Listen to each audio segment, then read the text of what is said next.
여러분의 기도에 응답이 있기를 주님의 이름으로 축복합니다. 여러분, 응답은 이미 되어지고 있는 거예요. 우리가 기도하고 있잖아요. 사단이 제일 무서워하는 기도가 어떤 기도인 줄 아세요?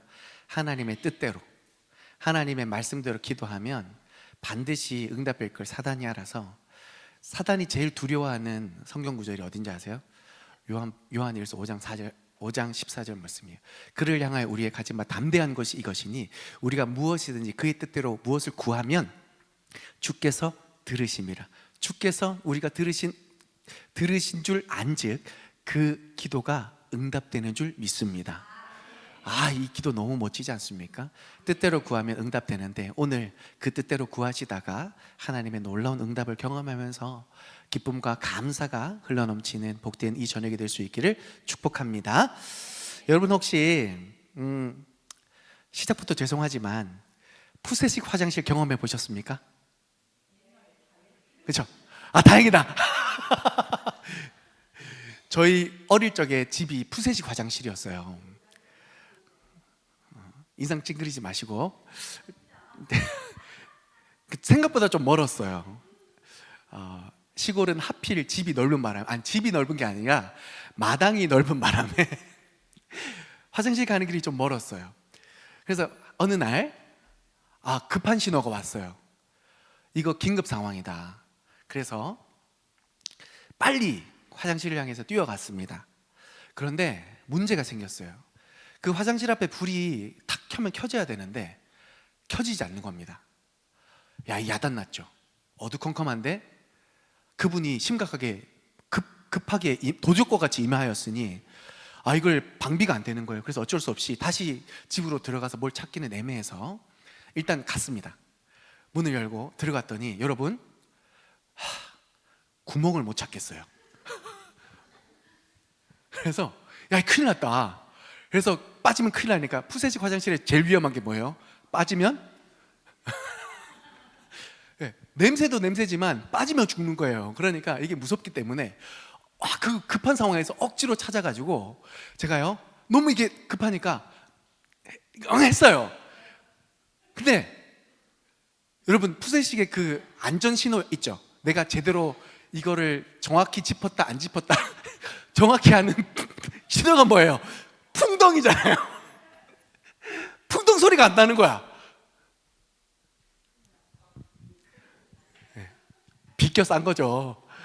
그래서 그날 난리가 났고, 그 다음날 욕 먹었던 기억이 납니다. 빛이 그렇게 소중한 거예요.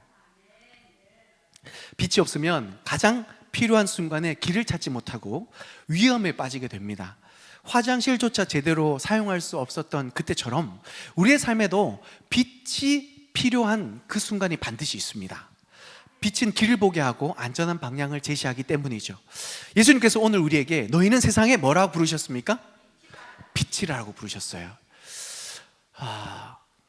하나님께서 우리 한 사람 한 사람을 빛으로 부르게 하셔서 이 어두운 세상 가운데 생명의 길을, 은혜의 길을 우리를 통해서, 이 세상 가운데 위태로운 삶을 살아가는 그 한 영혼 한 영혼을 위해 하나님께서 우리로 하여금 빛을 비추시겠대요.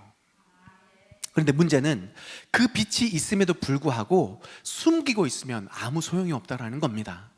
여러분, 지금은 핸드폰 이 랜턴 기능, 손전등 기능 너무 쉽게 하시죠? 어르신들 다 하실 수 있으시죠? 네, 이건 하실 수 있어야 돼요. 근데 옛날에 처음 이 손전등 기능 나왔을 때 생각보다 어려웠어요. 저도 조금 어버버 한 때가 있었어요. 제가 아는 한 어르신이 나름 손전등이 있는 핸드폰을 사신 거야. 이제 손전등 기능이 있는 핸드폰을 사신 거야. 스마트폰을 사신 거야. 그래서 기분이 너무 좋아서, 이제 나는 어두운 길 이 손전등 켜면 이제 편안하게 갔다 올 수 있다. 그렇게 해서 손전등 없이 길을 걸으시다가, 문제는 이 손전등 기능을 켠다라는 게 얼마나 어려운지를 생각을 못 하시고 길을 걸어 가신 거죠. 그래서 설정을 누르고 뭘 누르고서 이걸 탁 눌러야 한 3번 정도 코스를 거쳐야 손전등이 딱 켜지거나, 아니면 앱 하나를 깔아야 된다는 거 기억나세요? 안 나시죠? 옛날에 손전등 켜는 게 그렇게 쉽지 않았어요. 문제는 못 켰다라는 거예요. 문제는 그걸 못 켜니까, 불이 있음에도 불구하고 못 켜니까 그 어두운 길을 그렇게 어렵게 위태롭게 걸어오시면서 사봐서 뭐하노?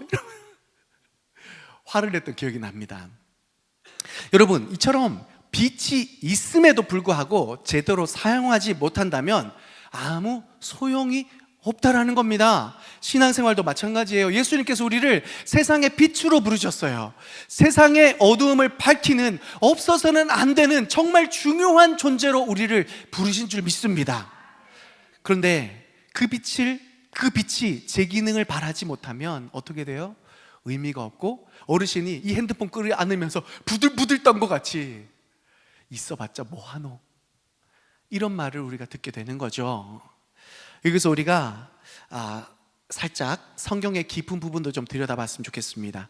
예수님이 말씀하신 이 빛, 이게 뭘까? 원어로 포스라고 하는데요, 단순히 물리적인 빛을 말하는 것이 아니라 하나님의 진리와 구원을 상징하는 의미를 가지고 있습니다.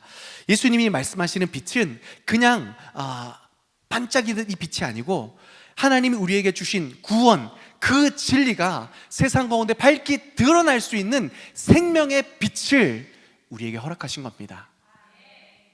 요한복음 8장 12절에 뭐라고 말씀하십니까? 나는 세상의 빛이다. 예수님께서 이 땅에 세상의 빛으로 오셨고, 그 예수님을 믿는 믿음 가운데 살아가는 우리가 그 빛을 세상 가운데 반사시키는 거죠.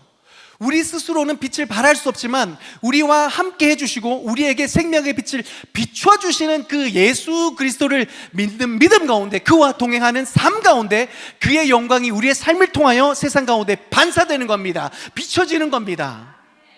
이런 삶을 살아가시기를 축복합니다. 그런데요, 만약 이 빛을 우리가 감추면 어떻게 될까요?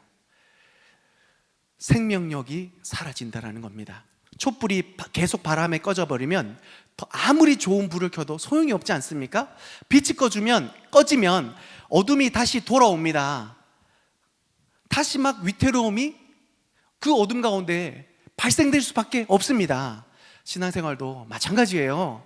하나님의 빛을 드러나지 않으면 우리의 영적인 생명력이 점점 사라지게 된다는 것을 우린 두려움으로 받을 수 있어야 됩니다. 그래서 세상이 자꾸만 어둡다고 느껴질 때 우리가 먼저 그 주님의 빛을 온전히 비추어내고 있는지 돌아볼 수 있어야 됩니다. 내가 정말 예수님께서 비춰주시는 그 생명의 빛을 내가 마음껏 머금고 그 빛을 이 세상 가운데 비추면서 온전히 살아가고 있는가? 하나님의 그 부르심 앞에 내가 정말 온전히 내 정체성을 밝히 드러내며 살아가고 있는가? 세상이 어둡다 탓하지 말고 이 어두운 시대 가운데 나를 부르신 그 하나님의 부르심을 점검할 수 있기를 바랍니다. 만약 그 빛을 우리가 세상에 비추지 않는다면요, 세상은 여전히 어둠 속에 헤매게 될 것이고 길 잃고 방황하는 영혼들이 점점 늘어나게 될 것입니다. 그러나 우리가 빛을 비추기 시작하면 세상은 그 빛을 보고 하나님의 진리와 구원 가운데 나와 이 생명의 은혜 속에 평강의 길을 걸어가는 사람들이, 허다한 무리가 이렇게 돌아오는 역사가 우리를 통하여 일어나게 될 줄 믿습니다. 오늘 본문의 말씀을 통해 예수님께서 왜 우리를 세상의 빛으로 부르셨는지, 그리고 그 빛을 숨기지 않고 왜 드러나며 살아나야 하는지 그 말씀을 본문 속에 담고 있는데, 빛을 숨기지 않고 드러내는 삶, 이것이 바로 우리의 받은 소명이라는 것을 말씀 속에 다시 한번 더 발견하고 믿음으로 결단하며 우리의 삶을 결단하며 나아갈 수 있기를 기대합니다. 첫째로 우리가 기억해야 될 것은, 우리는 신앙의 정체를 숨기지 말아야 합니다. 뭘 숨기지 말라고요? 신앙의 정체를 숨기지 말아야 됩니다. 여러분, 예수님께서 사람이 등불을 켜서 말 아래 두지 않는다라고 합니다. 여러분, 말이 뭡니까? 다그닥다그닥 타는 말입니까? 그 밑에 등불 뒀다가 말이 뜨거워서 뒷발로 찹니다. 큰일 나요. 그 밑에 두는 거 아니에요. 그 말이 뭘까요? 쉽게 말하는, 여러분, 우리가 보리, 쌀 이렇게 옛날에 대박 있죠? 한 대, 두 대 하는 그 그릇이에요.